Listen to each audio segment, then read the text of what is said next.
ফেরাউনের একটা পালক মেয়ে ছিল। পালক মেয়ের চুলগুলা অনেক লম্বা ছিল। এটা হাদিস, এটা তাফসীর। মেয়েটার চুলগুলা হাঁটু পর্যন্ত লম্বা ছিল। মেয়ের চুল আশ্রাবার জন্য যেই মেয়েটা কাজ করত, ওই মহিলাটার নাম হলো মা শ্বেতা। মাথার চুলগুলা আশ্রাইতে গিয়া হাত থেকে চিরুনি পইরা গেছে। চিরুনি পড়ার সাথে সাথে মুখ থেকে একটা আওয়াজ বের হয়েছে। সেই আওয়াজটা হলো আল্লাহু আকবার। মেয়েটা বলতে আছে, আমি তো জানি আমার আব্বা ফেরাউন সবচেয়ে বড় খোদা, আর এখন তোমার মুখে শুনতেছি আল্লাহু আকবার। আল্লাহ নাকি সবচেয়ে বড় রব। কে তোমার আল্লাহ? তখন মা শ্বেতা বলতেছে, তোমার আব্বার যিনি আল্লাহ, আমার আল্লাহ হলো তিনি। এটা বলার সাথে সাথে মেয়ে বলতে আছে, আমি কিন্তু আমার আব্বারে বলে দিব। মা শ্বেতা বলতে আছে, বলতে পারো, ইমানের নূর এগুলা আটকায় রাখার জিনিস না, ইমানের বাতি জ্বলতেই থাকে। ইমানের ঘেরান রব্বুল আলামিন এক সময় না এক সময় ছড়ায়া দিবে। মেয়েটা যখন বলল আমি কিন্তু আমার বাবাকে বলে দিব, মা শ্বেতা বলল তোমার আব্বারে বলতে পারো, আমি কিন্তু কোনো কেয়ার করি না, আমি একজনকে পরোয়া করি, তিনি হলেন কে? ফেরাউন যখন জানতে পারলো, মা শ্বেতাকে বলল, মা শ্বেতা তুমি আমার ঘরে কাজ করো, আমার খাবার খাও, আমার কাছে টাকা পয়সা নিয়ে চলো, অথচ তুমি মুসার আল্লাহরে মানো, আমারে মানো না, তোমার কিন্তু শাস্তি আছে। কি শাস্তি দিবেন বলেন? শাস্তি হলো তোমাকে আগুনের ভিতরে পুরা হবে, তোমার বাচ্চা দুইটারে তৈলের ভিতরে ছেড়ে দেওয়া হবে। মহিলাটা বলল, যত কষ্ট দাও সব মাথা পেতে মানতে রাজি, কিন্তু আমি আমার মাওলারে ছাড়তে রাজি না। এটা বলার সাথে সাথে ফেরাউন জল্লাদরে বলল, বড় একটা ড্যাগের ভিতরে তেল ছেড়ে দাও। ড্যাগের ভিতরে তৈল ছেড়ে দেওয়া হয়, ড্যাগের নিচে আগুন ধরায় দেওয়া হয়, তৈলটা টকবক টকবক করে ফুটতে থাকে। মহিলাটার দুইটা বাচ্চা ছিল, একটার বয়স 8 বছর, আর একটা হলো দুধের বাচ্চা। 8 বছরের বাচ্চাটারে ফেরাউন ধইরা ফেলাইছে। ধরার পরে বলতে আছে, তুমি তোমার মাকে বলো সে যেন মুসার আল্লাহরে বাদ দিয়া আমারে আল্লাহ বলে।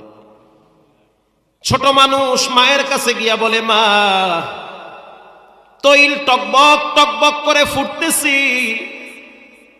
মুসার আল্লাহরে বাদ দিয়া ফেরাউনকে একটু মানা যায় না, তা না হলে কিন্তু আমাদেরকে আগুনে পুড়ে ফেলবে।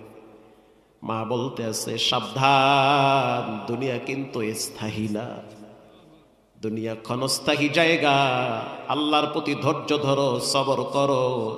যে আগুন দেখতেছো ওটা কিন্তু আগুন না, ওটা রবের দেওয়া রহমত হয়ে যাবে। এবার ফেরাউন বলতে আছে, বুঝতে পারছি, মায়ের ইমান যেমন বাচ্চার ইমানও তেমন। বাচ্চা বলল, মা আমিও পরোয়া করি না, আমি আমার রবের পক্ষে আছি, যত কষ্ট হোক আমি মাথা পেতে মানতে রাজি, যেহেতু দুনিয়ায় কেউ চিরস্থায়ী হয় না। কিছুক্ষণ পর ফেরাউন এবার বাচ্চাটারে যখন আগুনে ফালাবে, মায়ের কলিজার ভিতরে টান লাগছে। মা তো মা, নিজে মারতে চায়, বাচ্চারে মারতে দিতে চায় না।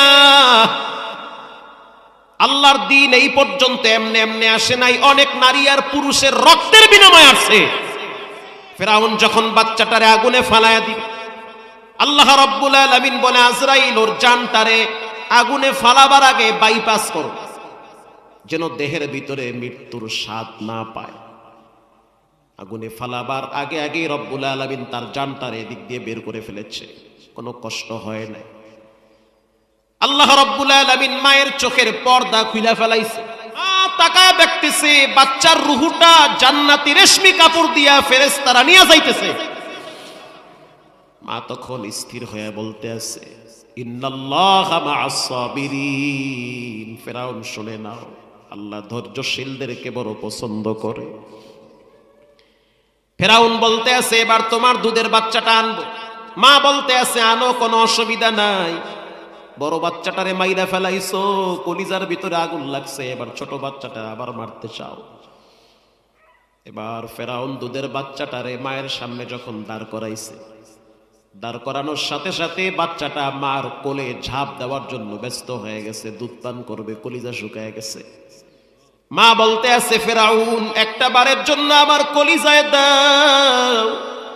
আমার মনটা চায় আমার বাচ্চাটার মৃত্যুর আগে আগে একটু দুধ পান করাই। আমি মা 10টা মাস পেটে রাখছি, কষ্ট সহ্য করছি, এত আদরের বাচ্চাটারে আগুনে পুইলা ফেলাবা এটা বড় কষ্টের বিষয়। আল্লাহ রাব্বুল আলামিন কি পরিমাণ ধৈর্য তাদের মাধ্যমে নিয়েছে।